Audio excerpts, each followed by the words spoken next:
Здраво, драги родители! Добро дојдовте на видеото за свесното родителство. Во ова видео почнуваме со една нова тема, која што Шефали ја нарекла поврзи се со срцето, родителу поврзи се со срцето.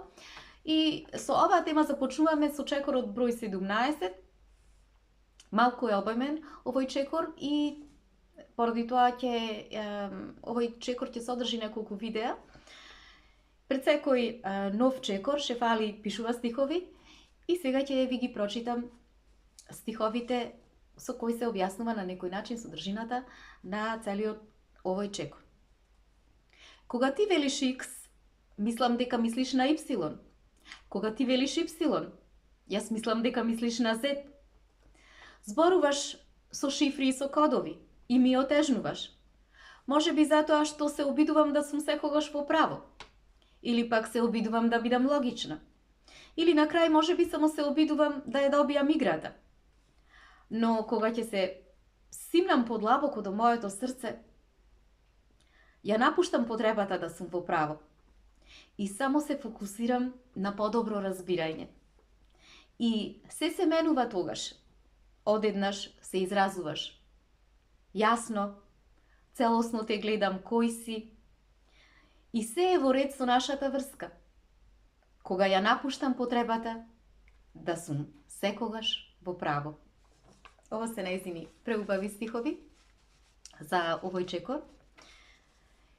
И понатаму Шефали продолжува таа објаснува во книгата дека во оваа фаза од патувањето за свесното родителствување, таа има една поента, сака да објасни една поента, меѓутоа на еден поразличен начин, а тоа е дека навистина децата имаат потреба од нас за да се поврземе со нив.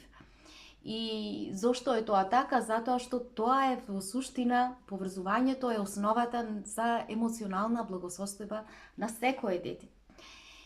Но за да се поврземе на исправен начин со децата, што е потребно? Потребно е прво од наша страна ние како родители да го познаваме начинот на кој што нашите деца размислуваат, на кој чувствуваат, начинот на кој што нашите деца действуваат, да ги познаваме, да го познаваме нивниот стил на комуницирање, да ги познаваме нивните шеми, нивните образци на однесување, нивните вистински потреби. Затоа што така можеме да знаеме што е она што сакаат нашите деца да ни соопштат. И ние кога сме биле деца, сигурно дека можеме да се сетиме дека на моментите кога и ние сме се обидувале да им искомуницираме работи кои сме сакале да им ги соопштиме на нашите родители. Меѓутоа, ако сме имале родители несвесни или родители кои што не можеле да се усогласат со нас, ние како сме пораснале? Сме пораснале со таков недостаток, со недостаток од усогласување со нив. И потоа, кога ние стануваме родители, тој недостаток од усогласување го носиме во своето собствено родителствување. Но за да може Шефали да ни помогне како ние да се усогласиме со своите собствени деца, затоа што преку тоа усогласување ние единствено ќе можеме да се поврземе со децата, да се симниме и ние самите до нашето срце, а со тоа и до срцето на нашите деца, таа развила една многу моćна стратегија и ја прикажала во својата книга. Таа ја нарекла ВЕНТ.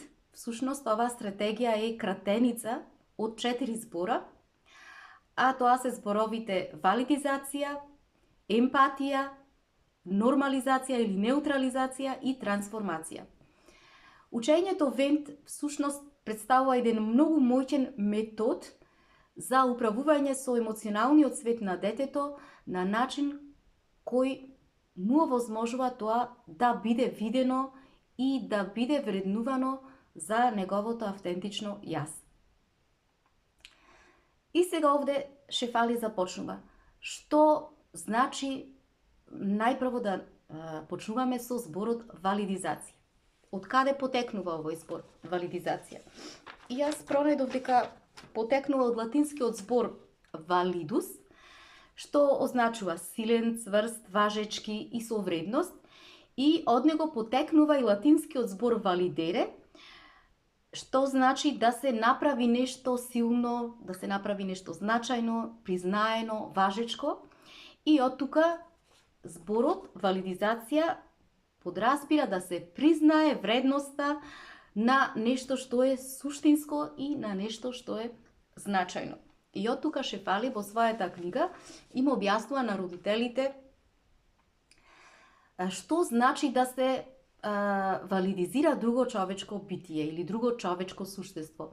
Спрема неа тоа значи да се сретнеме со нив или да се поврземе со нив точно таму каде што тие се наоѓаат во моментот, односно да ги почитуваме за нивното искуство и и за нивната реалност.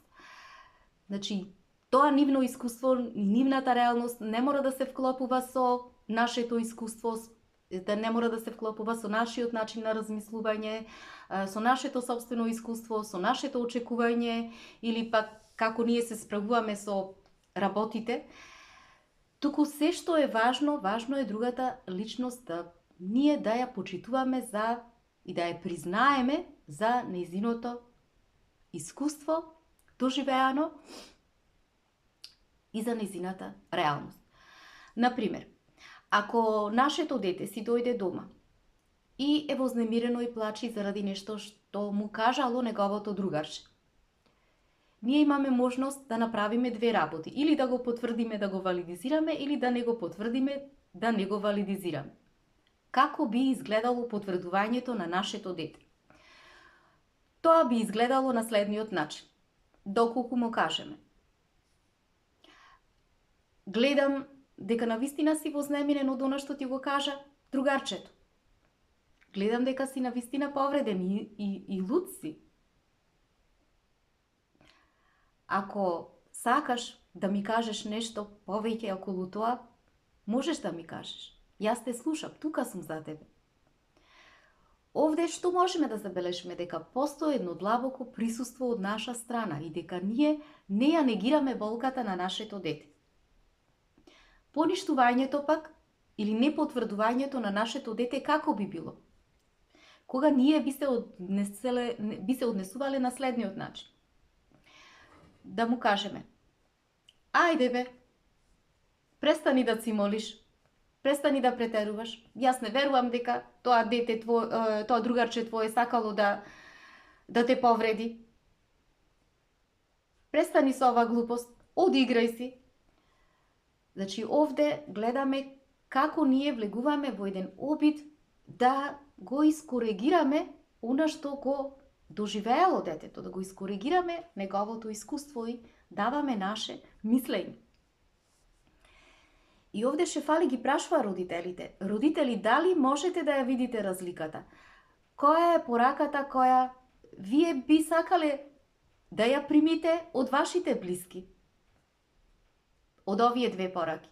Се разбира дека би ја сакале првата порака да ја примите. Зошто? Затоа што таа пред се ве почитува и ве потврдува како човечко битие.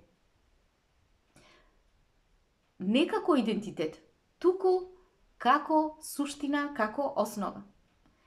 И кога ние потврдуваме друго човеково битие или друго човеково суштество, а особено тоа ако станува збор за нашето дете, што му соопштуваме? Му соопштуваме дека ти си свесен за твоите чувства и дека целосно имаш право на нив. Никој не може да ти каже како треба да се чувствуваш, како се чувствуваш во овој момент, затоа што ова е твое право. Значи, со една ваква порака, ние му даваме на децата до знаење дека тие не се погрешни и дека тие не се криви за она што тие го доживуваат во моментот, за она како тие ги доживуваат своите искуства, за она што чувствуваат. Значи, му даваме една доверба на децата и тие ќе изградат самодоверба. Му даваме сигурност на децата за тие да бидат сигурни. Сваќаме и разбираме дека нивните чувства се реални, дека се вистините и со тоа ние, значи, ги потврдуваме децата, му даваме почит. Како? Со тоа што ги слушаме и со тоа што му обрнуваме внимание. Меѓутоа, кои се најголемите пречки за кои не ни даваат нас да можеме да ги потврдиме децата? Најголемата пречка е во тоа што тоа се нашите собствени очекувања. Упорно се држиме до нашите собствени верувања, до нашите собствени очекувања. Значи, ние ако не им веруваме на нашите деца во она што тие го кажуваат, затоа што ние имаме потполно различни идеи од нив, тогаш сигурно дека не можеме ние да ги потврдиме за она што го чувствуваат во моментот. Значи, наместо ние да ги потврдуваме, да ги почитуваме децата за нивните идеи, што правиме? Ние ги почитуваме децата за нашите идеи. И кога упорно сме во една таква состојба, да не сме во можност да ги отврлиме нашите собствени очекувања, нашите собствени идеи, упорно се држиме до нив, за тоа како децата треба да реагираат, како тие треба да се чувствуваат за нивните собствени искуства, тогаш ние му кажуваме дека тие не се важни. Му носиме една таква порака. Комуницираме една таква порака со нив. Но тука Шефали им се обраќа на родителите. Особено ова го нагласува во нејзината книга и им се обраќа, им вели: запамтете, родители, преку едно топло и однесување, преку еден топол пристап, дајте им овластување на вашето дете, да може тоа само да размислува, само да действува, без да биде газено. И ова е клучно. Клучно е и основно е за да може детето да има една здрава емоционална состојба. И таа во својата книга објаснува како секојдневно ги гледала родителите, како упорно овие грешки ги правеле. Упорно ги правеле истите грешки, иако тоа го правеле несвесно. Всушност ставели дека многумина родители го правеле од страв за благосостојбата на емоционалната благосостојба на своето дете, значи го правеле од некое чувство да ги заштитат своите деца. Меѓутоа, ова што го прават родителите, вели дека е сосема грешно. Зошто? Затоа што не разбираат родителите дека кога многу повеќе си обрнува внимание родителот на своите собствени вознемирености, на своите собствени грижи, отколку на грижите на своето собствено дете, тогаш се разбира дека не може да направи потврда на своето собствено дете. Не може да направи потврда, валидизација на искуствата на своето дете. Како ние несвесно правиме сега невалидизација, односно ги поништуваме емоционалните искуства на децата. И овде Шефали има наброено голем број на примери и јас ќе ви ги прочитам, затоа што се многу. Значи, ние како родители несвесно ги поништуваме емоционалните искуства на нашите деца на следниот начин, кога им се обраќаме со следниве зборови. Например, кога им велиме: спрема мене не треба да се чувствуваш вака, престани да размислуваш премногу за ова, немој да си тажен, па зошто се вознемируваш? Или јас не мислам дека ова е нешто за што ти треба да се вознемируваш. Ајде, не претерувај. Секогаш претеруваш во реагирањето на работите. Или да му кажеме: ти ме разбра погрешно, не мислев така. Или ајде, само се шегував, зошто сваќаш се сериозно? Или да му кажеме: чувствителен си премногу и затоа премногу ти ги преувеличуваш работите. Или кога му кажуваме, не, јас не се согласувам со тебе, јас не ги гледам работите така, ти треба малку да си пофлексибилен. Или кога би му рекле, ти си ирационален, не знаеш што зборуваш, јас да сум на твое место, вака и вака и вака би постапил. Или би му рекле, немаше јас ова да го направам. Или требаше да бидеш силен. Или да му кажеме, истото ми се случи мене и знаеш јас како постапив, јас постапив на ваков и на ваков начин. Види сега, размисли за тоа. Или зошто земаш се лично? Меѓутоа ше фали овде што им кажува на родителите. Јас вели можам стотици начини, овде стотици примери да ви кажам, за несвесни начини од страна на родителите во однос на невалидизацијата на детските искуства. Меѓутоа тоа не е важно. Најважно е ние да ја разбереме суштината. И така ги прашува родителите овде, како вие би реагирале кога некој би ви се обратил на еден од овие начини? Како би се чувствувале? Дали би се налутиле? Дали се чувствувате вие разбрани? Или пак се чувствувате дека преку овие зборови се чувствувате дека недоволно некој се грижи околу вас? И дали на крај се чувствувате фрустрирано? И понатаму зборува во книгата дека секој од нас во својата најблиска околина, во своето семејство, може би имаме по еден или по двајца такви личности кои постојано ни ја крадат моќта на нашето внатрешно знаење и тоа сето го прават во нивна корист, меѓутоа сето тоа е несвесно од нивна страна. Значи, тие сакаат често пати да ни раскажат за нивно слично искуство, како ние да реагираме врз основа на тоа како тие реагирале тогаш, или како тие се чувствувале, па и ние така треба да се чувствуваме и така натаму. Меѓутоа, таа вели, зошто ова често се случува со личностите кои што тоа ни го кажуваат, зошто така несвесно постапуваат? Зошто? Затоа што најчесто потврдувањето на некого се меша, ние го мешаме со давање на наше мислење или пак со, во наводници, држење на предавање на некого.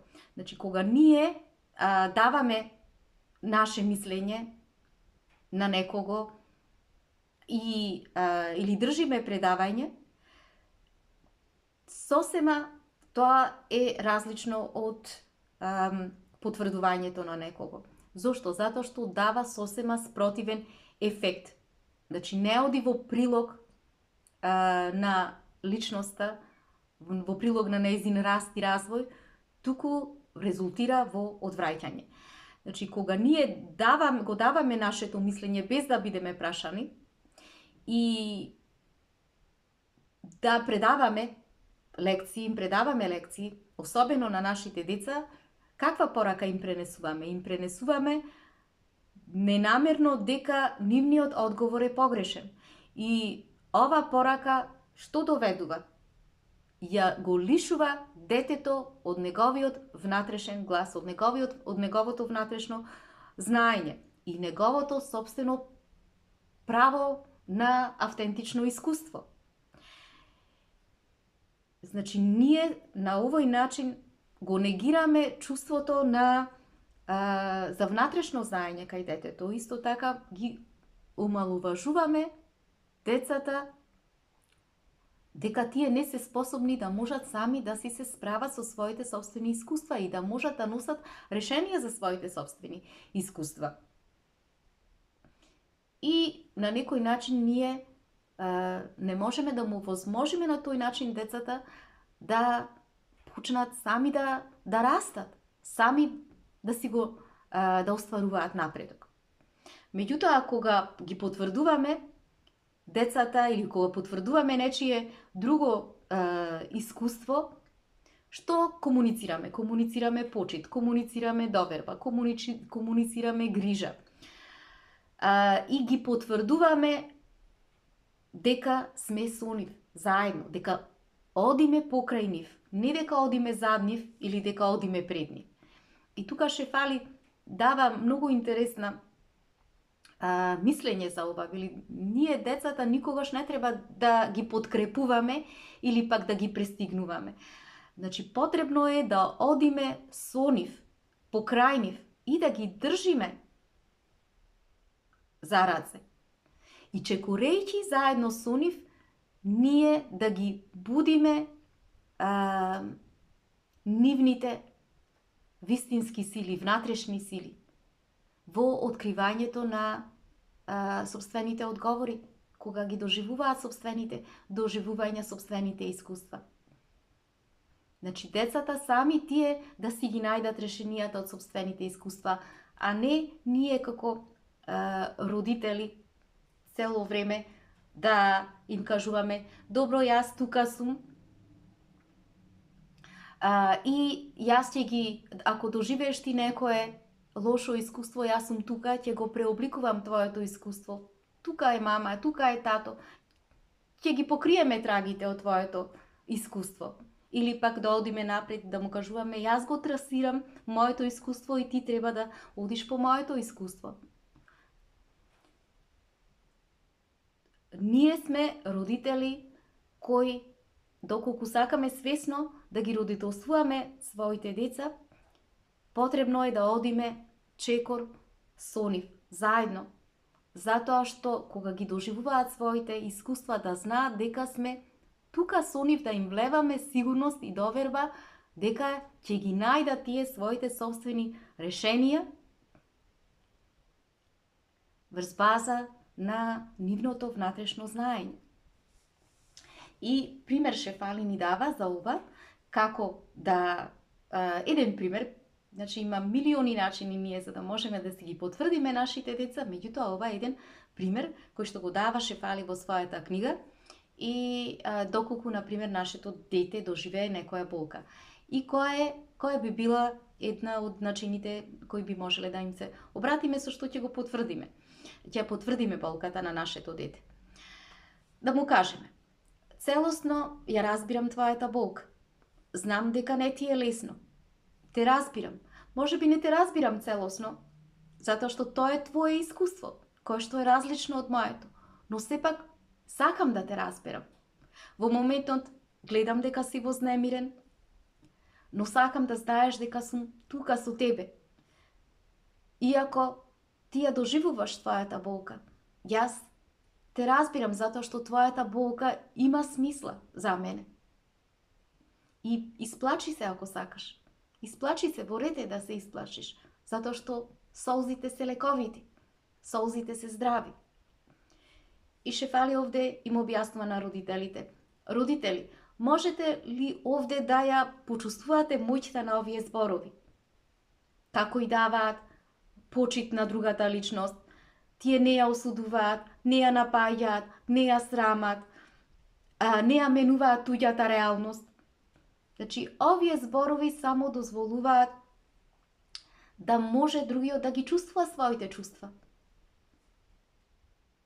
За она што е, значи за начинот на кој што тој знае, за неговиот оригинален начин на искусување, на чувствување, на чувствува, да чувствува, да може да си ги спроцесира своите чувства, и при тоа затоа што се чувствува безбедно, затоа што се чувствува заштитено тука, покрај другата личност. Овде станува збор за родителот. Значи, кога ние комуницираме еден ваков начин со децата, ги учиме тие да не се плашат од своите големи чувства. И му даваме до знаење дека ние ги признаваме нивните чувства, дека ги признаваме нивните искуства и дека се валидни, дека ги потврдуваме за она што го доживуваат, дека во рете. Исто така ние му даваме и доверба во нивната способност сами тие да можат да си ги знајдат своите решенија. Значи, ние не ги туркаме нашите решенија, нашите искуства во нивните. Туку, едноставно, тука сме со нив, ги слушаме, ги потврдуваме и разговараме, доколку сака.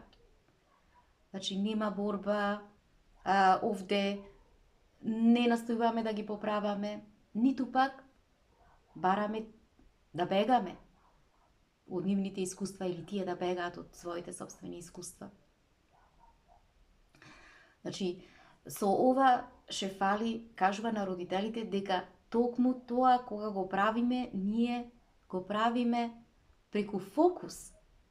Фокусирани сме на усогласувањето со нив, фокусирани сме на сочувствителност со нив и фокусирани сме на поддршка. Значи, наша му даваме поддршка на децата, тие можат да си се видат во просторот каде што се во сегашниот момент, да можат да бидат свесни за она која што го доживуваат и како го доживуваат и да најдат решение да го тоа што го доживуваат да го да води кон тоа да се снајдат во својот емоционален свет, да го одржат во една благосостојба својот емоционален свет. Затоа велиме дека потврдувањето на детските искуства всушност има лековита моќ врз нив. Затоа што му возможува тие да можат да си бидат во една, да си одржат својата емоционална состојба здрава. И затоа Шефали им се обраќа на родителите овде, им вели: родители, верувајте, кога ги валидизираме децата, ние правиме една вистинска магија, која што после ни отвара едни прекрасни начини, едни прекрасни патишта кон тоа да можеме да се поврземе со децата на едно автентично ниво. Драги мои, тоа би било се за ова видео. Имајте убав ден, се гледаме.